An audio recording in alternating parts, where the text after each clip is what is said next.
CUET UG 2025 notification വന്നു. March 1 മുതൽ 22 വരെ അപ്ലിക്കേഷൻ കൊടുക്കുക.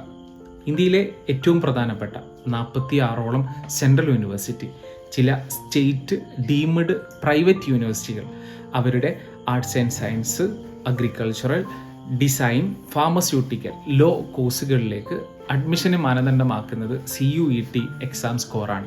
ജനറൽ വിദ്യാർത്ഥികൾ 1 മുതൽ 3 സബ്ജക്റ്റ് വരെ എഴുതുന്നതിന് 1000 രൂപയും BC വിഭാഗക്കാർക്ക് 900 രൂപയുമാണ്. ഒരു വിദ്യാർത്ഥിക്ക് മാക്സിമം എഴുതാൻ പറ്റുന്ന സബ്ജക്റ്റുകളുടെ എണ്ണം 5 ആണ്. 3-ൽ കൂടുതൽ എഴുതുന്ന സബ്ജക്റ്റുകൾക്ക് എക്സ്ട്രാ ചാർജ് അവരടക്കേണ്ടി വരും. വിദ്യാർത്ഥികൾ സബ്ജക്റ്റ് സെലക്ട് ചെയ്യേണ്ടത് ഏത് യൂണിവേഴ്സിറ്റി ഏത് കോഴ്സിന് ആണോ അഡ്മിഷൻ എടുക്കുന്നത് അതിൻ്റെ മാനദണ്ഡം അനുസരിച്ചായിരിക്കണം. CUET ബന്ധപ്പെട്ട കൂടുതൽ വീഡിയോകൾ ഇതിൽ അപ്ലോഡ് ചെയ്യും. നിങ്ങളുടെ സംശയങ്ങൾ നേരിട്ടോ ചാറ്റ് ബോക്സിലൂടെയോ ചോദിക്കാം. അടുത്ത വീഡിയോ കൂടെ ശ്രദ്ധിക്കുക.